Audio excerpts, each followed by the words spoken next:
This is Lewis Hart for Boxing Social in association with Empire Fight Store and Forged Irish Stout. Delighted as ever to be joined with Mr. Spencer Oliver. You've done 2 interviews this year, mate, and they're both with me. How privileged am I? Absolutely, mate. Yeah, all good, Lewis. How are you? Mate, I'm all good, mate. All the better for seeing you and all the better for being in Liverpool. My first time in Liverpool for a massive fight between Natasha Jonas versus Mikaela Mayer. We had the open workouts today. Excited for Saturday night?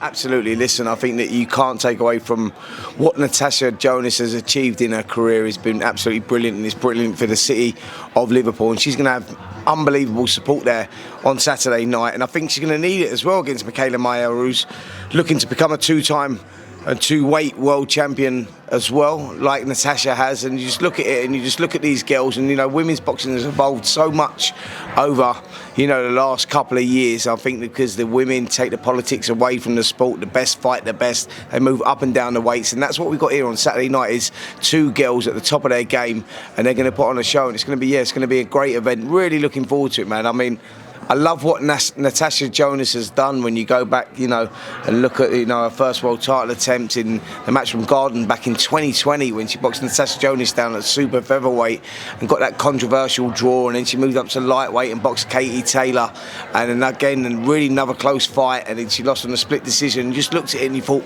is she going to be that girl that goes, never quite made it, never quite got there, and then fast forward 2 years and boxes Chris Names on the undercard of Amir Khan Kell Brook, and you look at that and she won in 2 rounds up at super welterweight, and you just think, wow, yeah, finally she's done it.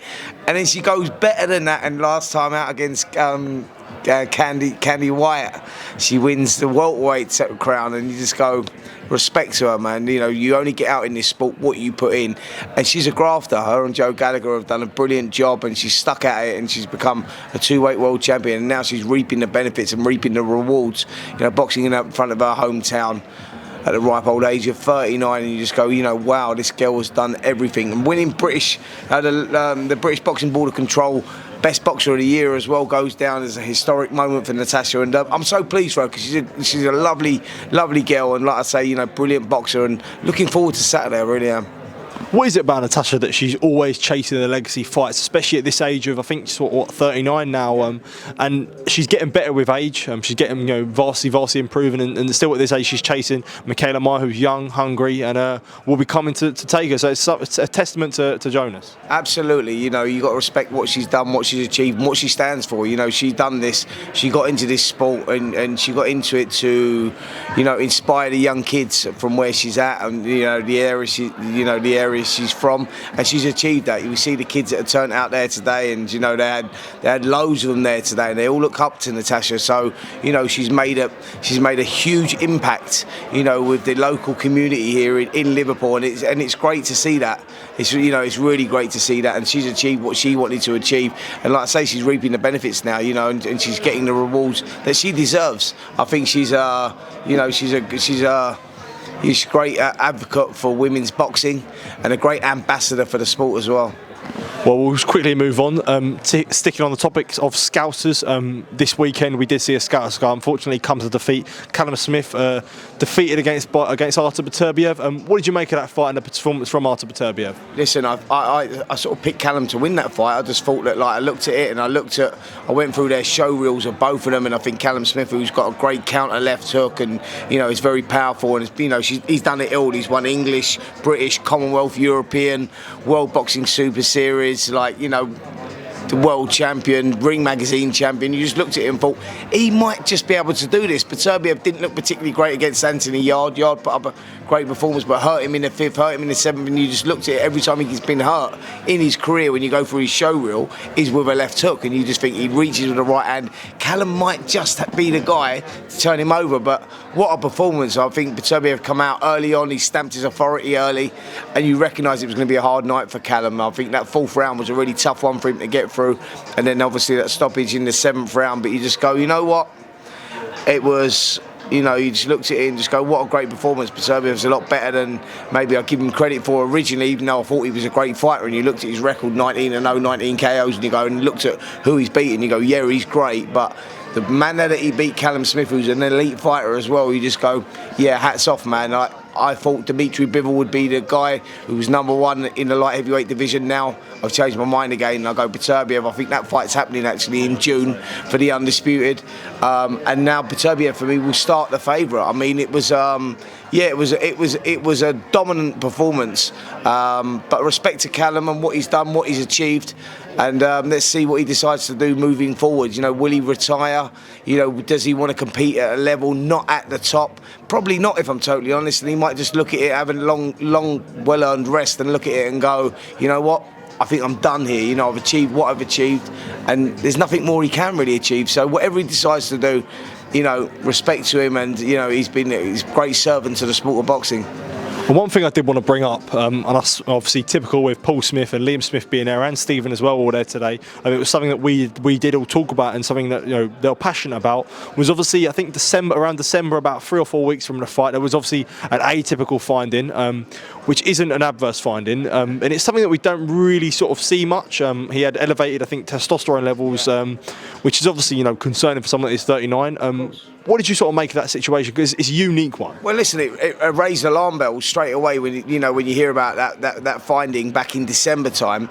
But you know, he retested straight away, done a test straight away, and it come back negative. So you go, well, it is what it is. That is possible. Do you know what I mean? So it was an adverse finding that proved to be nothing, but it is unusual, but it proved to be nothing. So you go, well, it is what it is. Do you know what I mean? It's like you can't take away from his performance what he's done. You've got to remember, he is like you know, a strict Muslim who lives, eats, sleeps boxing, has always done that through his life. You know what I mean? Only drinks water. The guy, like, you know what I mean? He looks after his body and he's well conditioned. That's why he's competing and doing what he's doing still at the age of 39 years of age. So, yeah, just respect to it. And I didn't read too much into it, if I'm honest. First of all, obviously, alarm bells rang.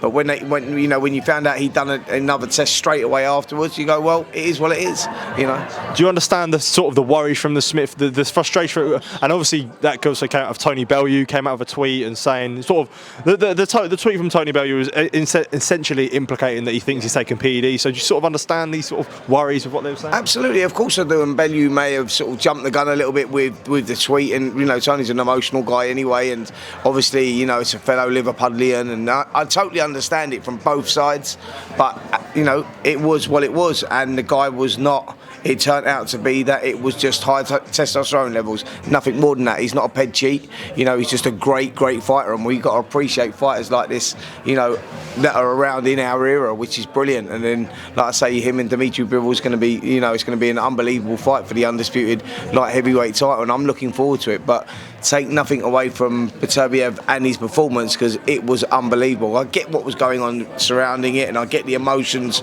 you know, from the Liverpudlians and whatnot, and the concerns as well. But it proved to be, you know, okay.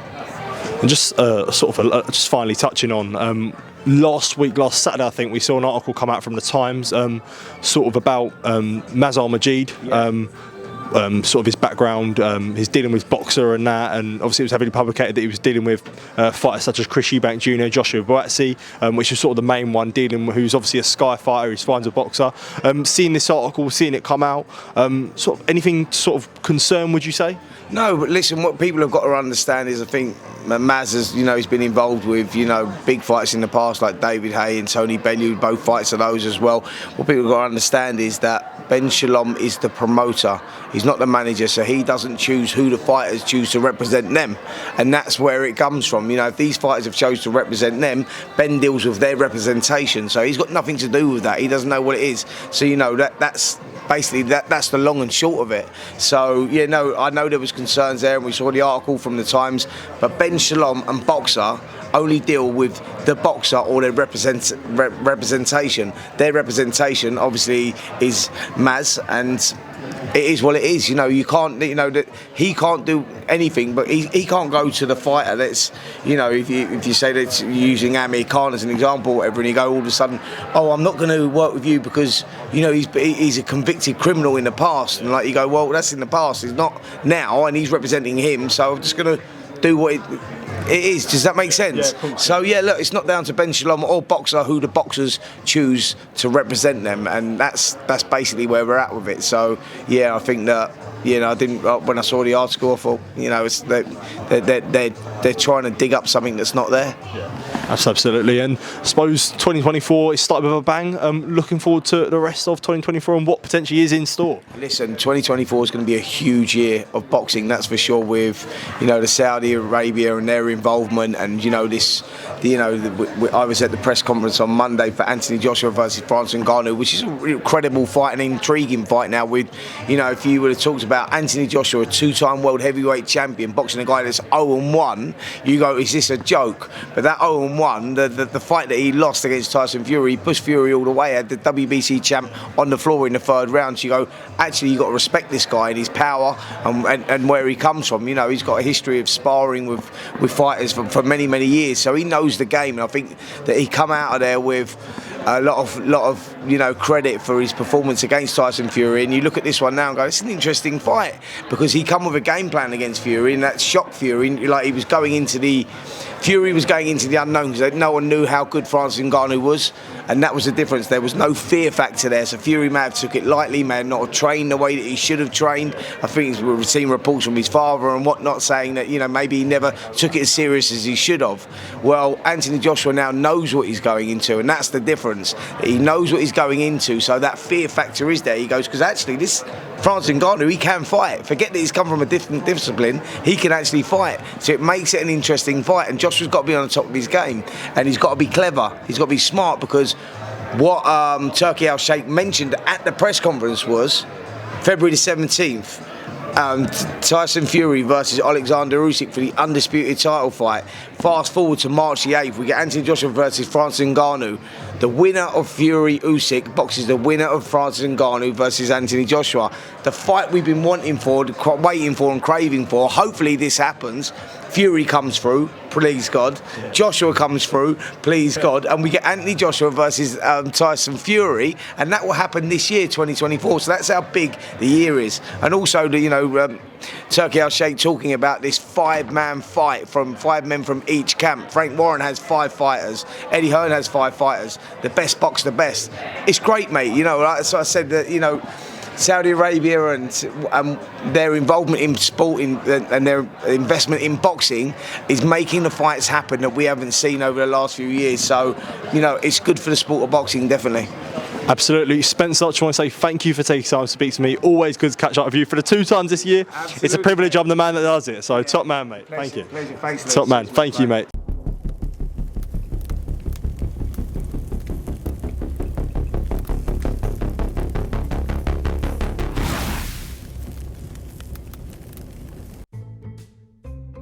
We need to think of a new advert for freebets.com.